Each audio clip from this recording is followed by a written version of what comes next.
Salut à tous, ravi de retrouver sur Direct Course, nouveau tiercé Quarté Quinté Plus en ce mardi 31 sur l'hippodrome de Paris-Vincennes. Une épreuve, le prix de Poitiers, qui s'adresse à des trotteurs d'âge bien connus en pareille société. Voici tout de suite ma sélection. Je passais en tête numéro 9, Sam Gibus, que l'on ne présente plus dans les tournois de ce genre. Il s'attaquait à forte partie dernièrement dans la clôture du GNT. Il retrouve ici des adversaires à sa portée. Sachez également qu'il compte 9 podiums en autant de sorties sur le parcours qui nous intéresse. Sachez également qu'il compte 3 succès et 3 places en 7 prestations dans les quintés. Ce pensionnaire de Sébastien Baud trouve une nouvelle occasion de renouer avec le succès. Le 11, Rockefeller Center, qui vient le devancer, sera un rival sérieux. Le cheval reste d'ailleurs sur 2 victoires consécutives et ce convaincante. La dernière en date obtenue sur le tracé qui nous intéresse. Au dépend donc de notre favori, rien ne s'oppose à une confirmation de sa part.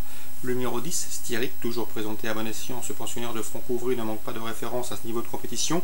Lui qui a été l'un des protagonistes du circuit GNT 2013, du Grand National du Trot.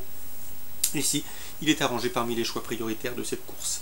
Le numéro 13, Reynardo Bello, il était loin d'être battu au moment de sa faute à l'entrée de la dernière ligne droite dernièrement dans le prix de Bagnoles de l'Orne, course dans laquelle Rockefeller Center et Sam Gibus se classaient respectivement premier et deuxième. Donc il faut racheter ce numéro 13, Reynardo Bello. Il a la pointure d'un autre genre, il l'a prouvé. Ensuite, je retiendrai le numéro 5, Saphir de Fille, qui vient certes de se montrer fautif sous la selle, mais auparavant, le cheval avait collectionné les bons résultats. D'ailleurs, il a enregistré pas moins de 10 succès au cours de l'exercice 2013. Un cheval qui comptera légitimement de logique supporter. Le 17, Starter du Rive, attention à lui également. Le cheval vient de manifester un net regain de condition dernièrement, en se classant 3e du prix de Strasbourg, et ce jour-là en étant longtemps contraint de progresser en épaisseur. Il ne surprend donc pas en accompagnant les précédents cités. Pour les places, je me méfierais du numéro 3, Séguinel Mamon, qui l'an dernier, à pareille époque, avait brillé dans les tournois de ce genre. Il possède également le meilleur chrono du peloton sur ce parcours. Il intéressera donc les amateurs d'outsiders valables. On terminera cette sélection avec le numéro 16, Cœur de Lande, qui me semble en mesure de voler la vedette à certains de ses cadets. Ce cheval a terminé 4e de cette course en dernier, 3e également du prix de Montflanquin, derrière Styric et Sam Gibus qui figurent dans notre sélection, un prix de Montflanquin qui avait lieu en fin d'hiver dernier, donc l'hiver dernier. Ce cheval qui est entraîné dans le sud-est revient à Vincennes avec intention de bien faire. Résumé chiffré pour ce quintet de bonne facture: le 9, Sam Gibus, le 11, Rockefeller Center, le 10, Styric, le 13, Reynardo Bello, devant le 5, Saphir de Fillet, le 7, Starter du Rib, le 3, Séguinel Mamon et le 16, Cœur de Lande. Suite du programme à Vincennes, dans la 5e, je vous conseille le 503, Valdo de Naples. Il était pour l'accessible dernièrement dans un lot somme toute assez bien composé. Il trouve ici l'occasion de disputer les premières places. Je lui poserai en priorité le 501 Vertigo du Clos. C'est la course visée pour se protéger d'Emeric Thomas.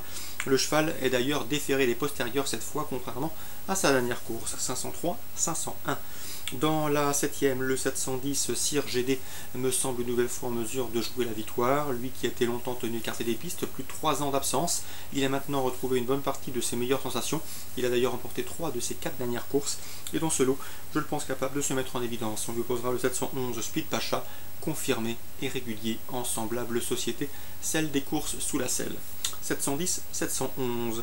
Dans la 8e, toujours à Vincennes, j'aime beaucoup le 801 Armstrong Jet, qui n'est autre que le propre frère d'un certain Quaker Jet, qui en son temps avait fait l'arrivée d'un prix d'Amérique.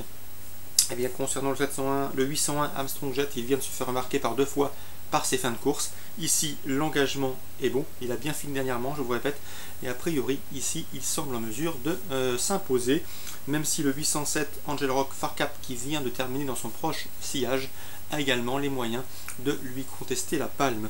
801, 807, course ciblée à Vincennes en ce mardi, la 5e, la 7e et la 8e, 3 coups de cœur également à Cagnes en Réunion 2, avec dans la 4e le 413 Uranie de Dédou. C'est tout simplement la course visée. Elle a maintenant 2 courses de rentrée dans les jambes. Elle est déférée les 4 pour cet objectif. Mieux vaut donc la suivre en confiance. Le 413 Uranie de Dédou, le 516 Vega du Noyer, qui l'an dernier avait brillé de mille feux sur cet hippodrome azuréen de Cagnes-sur-Mer, où elle avait collectionné 4 victoires. Ici, la jument retrouve donc le théâtre de ses meilleures performances. Elle vient de prouver sa forme dans un quintet à Vincennes. Je pense qu'elle est capable ici de s'imposer dans ce lot qui semble à sa portée. Le 516 Vega du Noyer c'est une bonne jument, il faut lui faire confiance. Le 712 Soleil du Loup mérite également une mention favorable. C'est vrai qu'il devra composer avec un numéro en deuxième ligne derrière l'autostart, mais le cheval, à mon avis, a de la marge dans les tournois de ce genre, ceux réservés aux drivers amateurs. Il a d'ailleurs gagné sur cette piste de Cagnes-sur-Mer cet été.